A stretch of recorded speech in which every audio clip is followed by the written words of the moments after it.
Коомдук биринчи каналдын эфиринде теле-күзөт программасы. Акыркы убакта катталып жаткан кылмыш кырсык окуялар менен тааныштырабыз. Студияда Темирлан Сейитбек уулу, саламатсыздарбы? Кырсык деген каш кабактын ортосунда. Кыргыздын көкбөрү оюну кооптуу жана коркунучтуу оюндардын бири экендиги баардыгыбызга маалым. Жаңырган жылдын алгачкы айынын 27-синде болжол менен күндүзгү саат 4 чамасында шаарыбыздын сырт тарабында жайгашкан Ак Бата конушунун четиндеги көлмөгө 1973-жылы туулган жаран аты менен кошо түшүп кетип каза тапты. Кененирээк кийинки материалдан көрүңүздөр.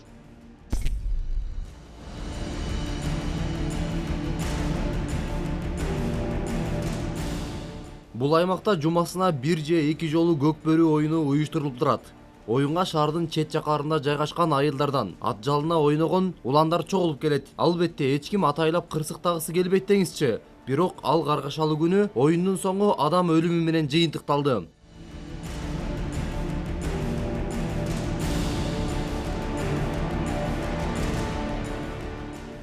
Аламандын арасына аралашып кыжырган кышта көк жалтаң музда астындагы аргымагына камчы басып, көкбөрүнүн кызуусуна кирип ойноп жүргөн жарандардын бири дал ушул жерге аты менен кошо түшүп кеткен. Алгач аны жакындары суудан алып чыгуунун аракетин көргөн. Качан гана куткаруучу топ келип, анын денесин суудан алып чыкканда ал каза болуп калган.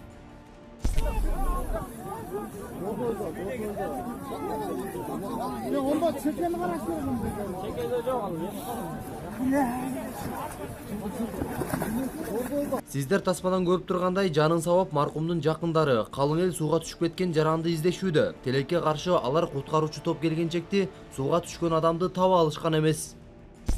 Биз 27-январь күнү биздин өзгөчө кырдаалдар милициясынын алдындагы кыргыздык кырдаалдар борборунун 112 кызматына ошол Ак Бата айылындагы ошол көлмөгө атчан киши кулап түшүп кетти деген маалымат түшкөн.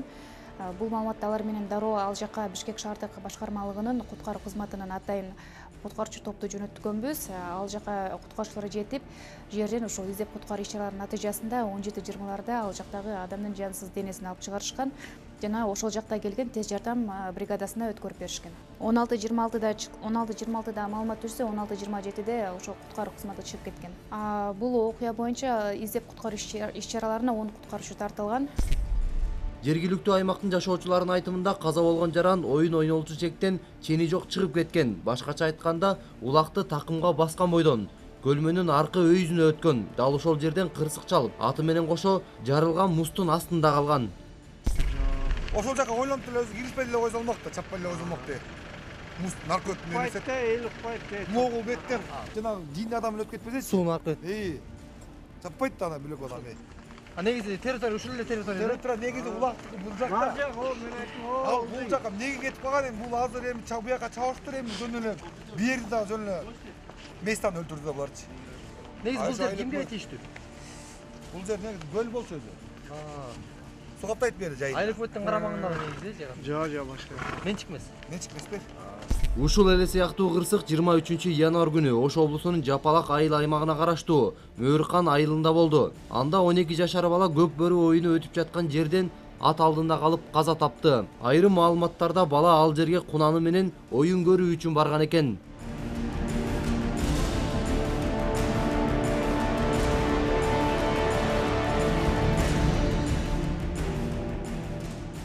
Карайлаганда капкан чабат болуп, бул да болсо күтүүсүз кырсык. Ошентсе да коопсуздукту алдын алып жашоо ар бир адамдын милдети эмеспи?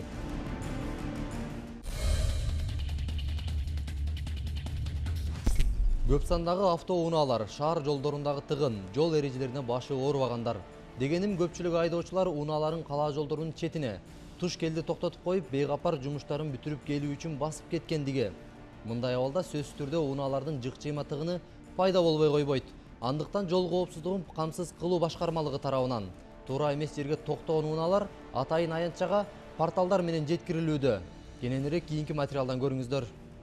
2018-жылдын 15-январынан баштап мажбурлуу эвакуация иштери жүргүзүлүп атат. Бул ошол жанакы туура эмес токтоткон жайлардан ошол белгилерге баш ийбей токтоткон автоунааларды бүгүнкү күнү ошо мажбурлуу эвакуацияга алып келип штраф стоянкаларга коюлуп атат. Бул боюнча ошол атайын Портал Групп деген фирма өтүп чыккан. Булар күнүгө ошол баягы иш алып барып атышат. Белгилей кетсек, 15 январдан баштап ушул күнгө чейин 337 автоунаа айып аянтчасына алынып келинди. Жол кыймылдарынын 568 беренесине таянуу менен кызматкерлер айдоочуга 1000 сом өлчөмүндөгү айып жазып берет. Ал эми эвакуатор үчүн айдоочу дагы 1350 сом төлөшү керек болот. Ошентип жалпысынан 2350 сомго чыгым болосуз. Албетте, унааңызды туура эмес жерге токтотуп койсоңуз. Неправильно парковка стоит. Может быть, это? Я не знаю, ну просто я не знала, но первый раз, может, как-то это Документ имеете, да? имеется. Предъявите, пожалуйста. Для составления протокола. Ну, пока подошли, мы не забрали. Так, сейчас первый. Сейчас это незначительное нарушение, составляется протокол в кодексе статьи 556 об административных правонарушениях. Пожалуйста. Ваш не забирайте ничего? У нас права забираются. Так у нас по закону. Пожалуйста. Вам просто сам ехать. Можете оплатить терминал. Завтра можете забрать. Сейчас можете забрать. Вот терминал. А где забрать вас? Надо у меня телефон оставлен. Здесь я, в городе. Сколько что? Ну, подскажите, по статье напишу.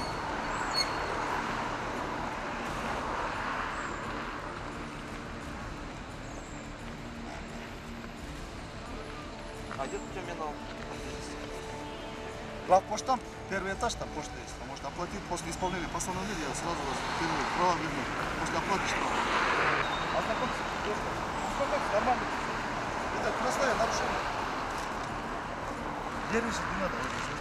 Я еще прочитаю, может. Вот я водитель. Я прочитаю, я Хорошо, сама произвел прочитаю. парковку по улице Киевская, западное направление, восточное направление. В зоне действия знака 327, остановка.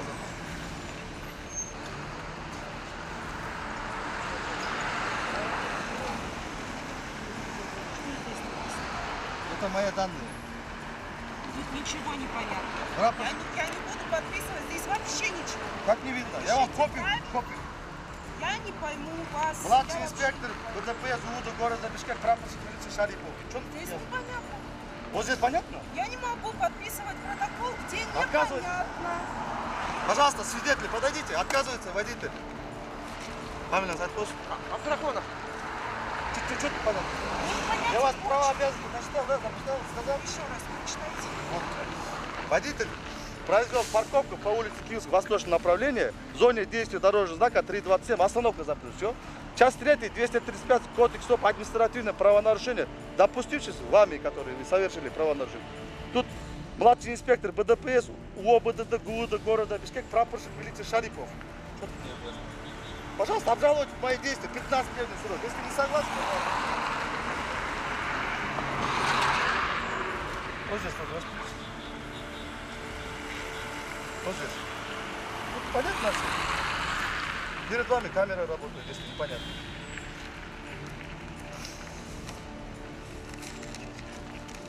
Телефон, пожалуйста. Все, без разговора. После оплаты я вам права верну. Так.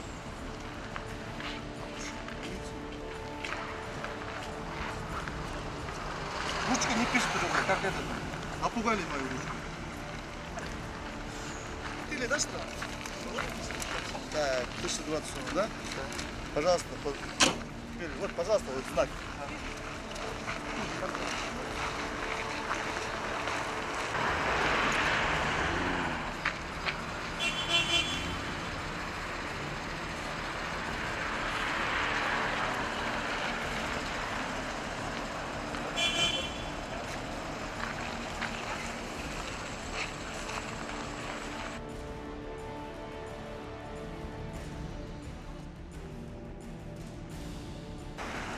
Ой, bu yoqqa mashinani to'xtatib qo'yish kerak ekan, bilasizda? Siz. Ya aka. Sizga so'rab o'rtam. Qanday deysiz? Знак вернул.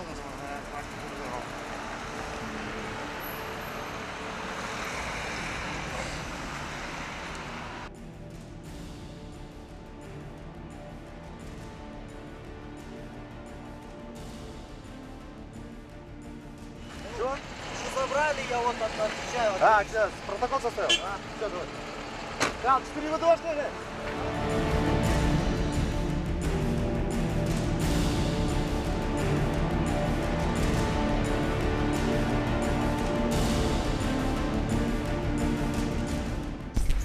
Aka, qancha vaqt Кызга канча убакыт койдуңуз эле сиз? Сумдун жанына баштагансызда. Билбейм. Канча төлөдүңүз штраф? Негизи ушул туура деп ойлойсузбу? Тура. Тура деп ойлойм. Эч кандай нааразычылыгыңыз жок да, э?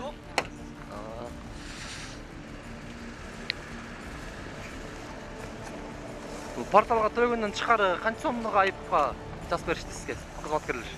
Азыр терминалга барып төлөп келем, көрөбүз канча. Бул иш-чара белгисиз мөөнөткө чейин созулмакчы, бирок айрым жарандарда алгач токтой турчу жайды уюштуруп берсе деген нааразычылык жаралары турган кеп. Андыктан буга да жакынкы арада жооп алып каларбыз деген үмүттөбүз.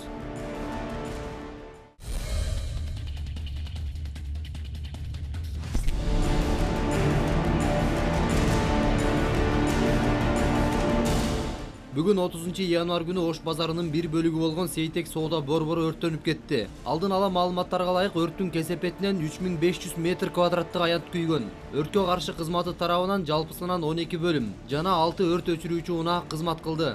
Тилсиз жоонун келип чыгышы боюнча азырынча ар кандай жоромолдор айтылууда, бирок так маалымат чыга элек.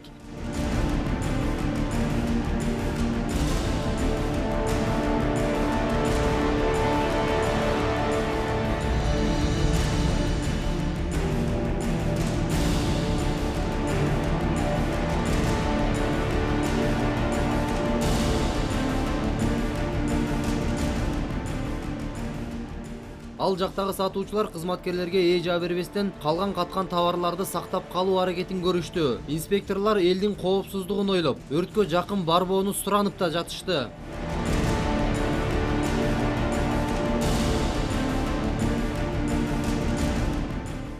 Өткөн жылдын 12 ай ичинде республика боюнча 4668 өрт кырсыгы катталып, материалдык чыгымдар 622 миллион сомду түзгөн. Мындан сырткары 66 адам каза таап, 40 адам жабыркаган. Белгилей кетсек, 88 адамдын өмүрү жана 3 миллиард 574 миллион сомдук товарлар сакталып калынган. Өрт коопсуздугунун көрсөтүлгөн пункттарын сактагыла. Муну менен сиз өзүңүздүн турак жайыңызды, мүлкүңүздү сактоо менен өрт учурунда адамдардын жаракат алуусуна жана каза болуусуна алдын аласыз.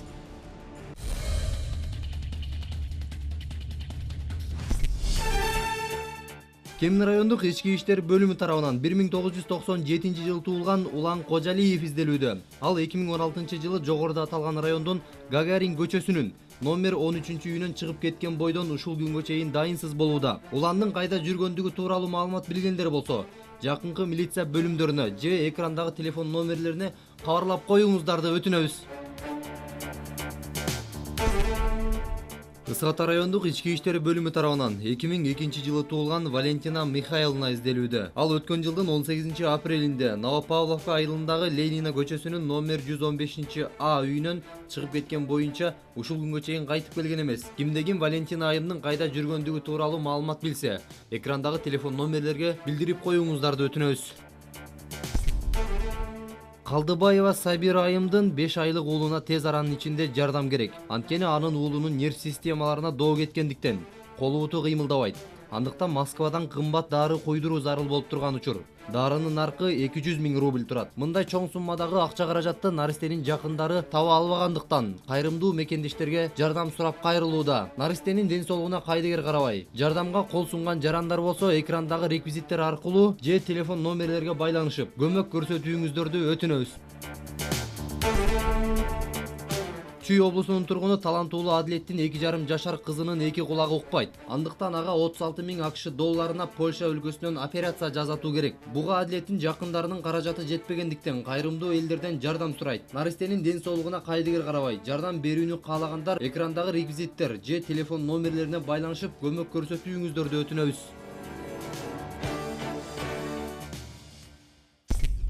Сиздер телегүзөт программасын көрдүңүздөр. Ар бириңиздердин үйүңүздөрдө бакубатчылык жана тынчтык өкүм сүрсүн. Келерки эфирден көрүшкөнчө аман туруңуздар.